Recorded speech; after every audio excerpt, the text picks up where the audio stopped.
এই মুহূর্তে সবচাইতে বড় খবর, কংগ্রেসের বিজয় মিছিল, বাম কংগ্রেস জোট প্রার্থীদের সরাসরি ভিডিও ফুটেজ ঊনকোটি জেলার কৈলাস শহরে ত্রিপুরা থেকে একেবারে তুলে ধরেছি। গৌরনগর অঞ্চলের একাধিকভাবে যে পর্যবেক্ষণভাবে বাম কংগ্রেসের হাওয়া দেখুন।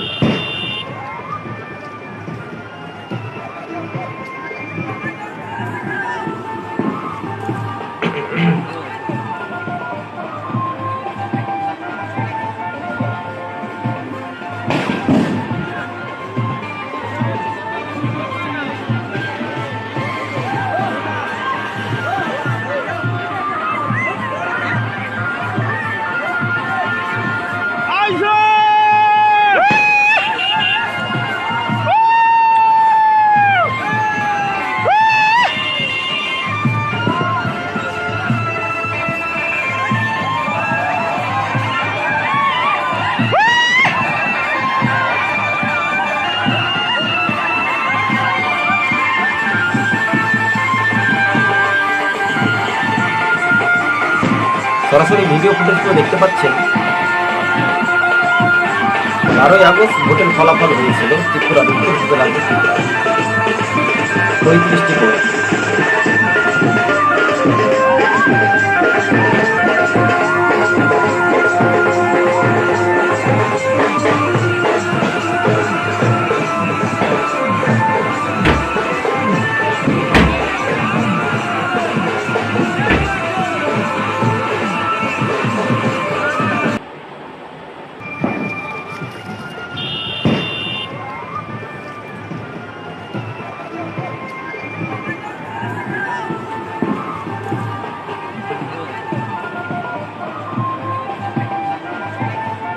হ্যাঁ দর্শক বন্ধুগণ, আপনারা ভিডিও ফুটেজগুলো দেখতে পেলেন যে বাম কংগ্রেস তারা 15টি অঞ্চলে জয় পাওয়ার মুহূর্তই থেকে আমরা দেখেছিলাম এবং গতকালকেও আমরা দেখেছিলাম একই চিত্রভাবে।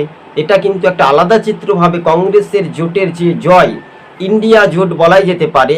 সেখানে ত্রিপুরাতে 2028-এর যে বিধানসভা নির্বাচন, সেখানে কি হতে পারে সেই ফলাফল, সেটাই এখন পর্যবেক্ষকভাবে মনে করছেন রাজনৈতিক মহল।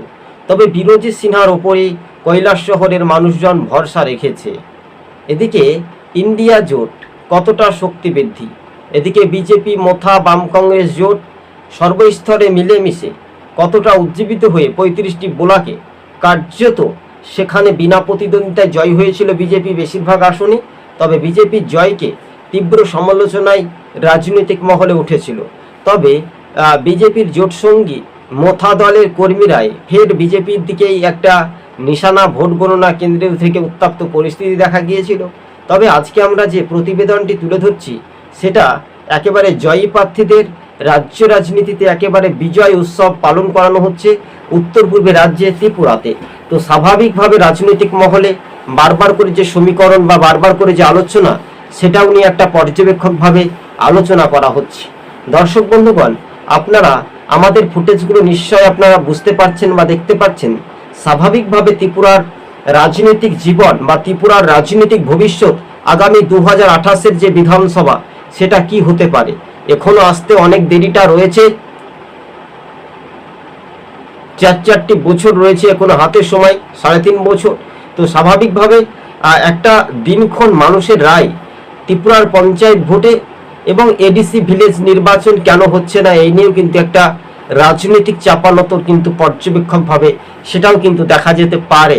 তবে হ্যাঁ, রাজনৈতিক মহলে বিশেষ অঙ্গে বা বিশেষ বহুভঙ্গে একটা দেখার একটা যে সমীকরণ, সেটার উপরেও কিন্তু পর্যবেক্ষকভাবে একটা আলোচনা, একটা বিশেষ একটা রাজনৈতিক সমীকরণ সেটা কিন্তু দেখা যেতে পারে। হ্যাঁ, কথা দিয়ে কথা রাখার একটা রণকৌশল বা সেই রণকৌশলের একটা যে রাজনৈতিক যে ছক বা রাজনৈতিক যে সমীকরণ, সেটার উপরেও তো একটা দেখার একটা বিষয়, তাই না? বিষয়গুলি ভালো করে আপনারা মনোযোগ দিয়ে বুঝতে পারলে আপনারা নিশ্চয় পারবেন। কিন্তু এবার উত্তর পূর্বে রাজ্যের যে ত্রিপুরায় যে সমীকরণ, সেটার উপরে যে আমরা বারবার করে যে একটা আলোচনা করেছিলাম যে ত্রিপুরার ভোটের ফলাফলের পর থেকেও রাজনৈতিক পারদ কিন্তু, অর্থাৎ পশ্চিমবঙ্গে আরজিকর নিয়ে প্রতিটি রাজনৈতিক দল আগরতলায় বিক্ষোভ সমাবেশ তারা করেছিলেন। স্বাভাবিকভাবে আরজিকরে ডক্টর লেডিজ নার্স আমরা বলতে পারি, তাকে যে খুন বা ধর্ষণ করে দুষ্কৃতীরা তাণ্ডব চালিয়ে মারধর শুরু করেছে, সেটা কিন্তু ক্ষতবিক্ষত। কিন্তু এই রাজ্যের শাসক দল তৃণমূলের বিরুদ্ধে সমালোচনার ঝড় কিন্তু আগরতলাতেও দেখা গিয়েছে, একইভাবে ডাক্তারদের বিক্ষোভ সমাবেশ। কিন্তু হ্যাঁ, রাজনৈতিক মহলে সেটা একটা পর্যবেক্ষকভাবে উত্তর পূর্বে রাজ্যে ত্রিপুরার দিকে বারবার করে সেই সমীকরণটা দেখা যায়। তবে আগামী দিন মানুষের রায় বা জনগণের যেটা গর্জন বা জনগণের যেটা ভরসা, সেটা কতটা উজ্জীবিত হবে বা কতটা এফেক্ট বা কতটা ফ্যাক্টর হবে, সেই ব্যাপারটাও নিয়েও রাজ্য রাজনীতিতে আলোচনা তো চলছেই। স্বাভাবিকভাবে আপনারা প্রত্যেকেই অবগত বা প্রত্যেকেই জানতে পারছেন যে ত্রিপুরাতে পঞ্চায়েত ভোটের ফলাফলের পর থেকেও রাজনৈতিকভাবে প্রতিটি রাজনৈতিক দল তারা কিন্তু নিজেদের মতো কে হবে প্রধান সেই নিয়েও কিন্তু আলোচনা চলেছে।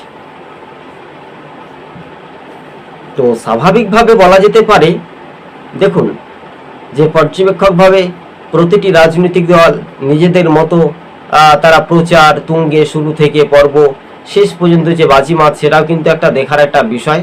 তবে রাজ্য রাজনীতির বিষয়টা নিয়েও যখন আলোচনা করছি আমরা, বা আলোচনার বিষয়টা নিয়েও একটা রাজনৈতিক পরিস্থিতি, সেটাও তো একটা দেখার একটা বিষয় রয়েছে, তাই না?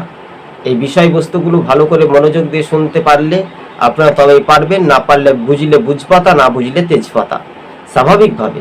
কিন্তু এই বুঝলে বুঝপাতা এবং না বুঝলে তেজপাতা কিন্তু রাজনৈতিক মহলে সেটাই কিন্তু একটা পর্যবেক্ষকভাবে একটা দেখার একটা বিষয় তো রয়েছে, তাই না? এই বিষয়বস্তুগুলো ভালো করে মনোযোগ দিয়ে শুনে রাখলে আপনারা পর্যবেক্ষকভাবে জানতে পারবেন আগামী দিনে যে মানুষের রায় গ্রহণযোগ্য কতটা স্পষ্ট হয়। ত্রিপুরার পঞ্চায়েত ভোটের পর থেকেও রাজনৈতিক যে শিক্ষক খুনের ঘটনায় উদয়পুরে বিভিন্ন পর্যালোচনা করেই সরকারের একটা দোষ তো চাপবেই, কেননা যেহেতু বিজেপি সরকার রয়েছে। আমরা বলবো যে এই ঘটনাগুলো যারা ঘটাচ্ছে, যারা সরকারের দুর্নাম করতে চাইছে বা পরিবেশটা খারাপ করতে চাইছে, শান্ত ত্রিপুরা অশান্ত, তাদেরকে অবিলম্বে গ্রেপ্তার বা অ্যারেস্ট করা উচিত। এটা একটা রাজনৈতিক মহলে একটা ধারণা বা আমাদের মতে একটা আমরা ধারণা অনুমান করে রয়েছি। তো স্বাভাবিকভাবে এই রাজনৈতিক মহল বা রাজনৈতিক পর্যালোচনা করে সেটার উপরে দেখার একটা বিষয়। স্বাভাবিকভাবে ত্রিপুরার পঞ্চায়েত ভোটের ফলাফলে পর থেকেও ঊনকোটি জেলার কৈলাস শহরে তারপর রয়েছেন মোহাম্মদ বদরুজ্জামান, তাদের যে জয়ের একটা আশা বা ভরসা, সেটা কিন্তু জনগণ তাদের হাতেই কিন্তু দক্ষতা বা ক্ষমতা রেখেছে। সবুজবঙ্গ নিউজ ইউটিউব চ্যানেলটি যদি ভালো লেগে থাকে, দর্শক বন্ধুগণ অবশ্যই চ্যানেলটিকে সাবস্ক্রাইব করে সঙ্গে থাকবেন। রাজ্য রাজনীতির বিষয়টা নিয়েও আপনাদের সঙ্গে পর্যালোচনা করে বা পর্যবেক্ষকভাবে আমরা আলোচনা করেছি। আর এই আলোচনার বিষয়টা আরও দ্রুত গতিবেগে এগিয়ে যাওয়ার সম্পূর্ণ রকমের দেখার একটা বিষয়। দর্শক বন্ধুগণ ধন্যবাদ।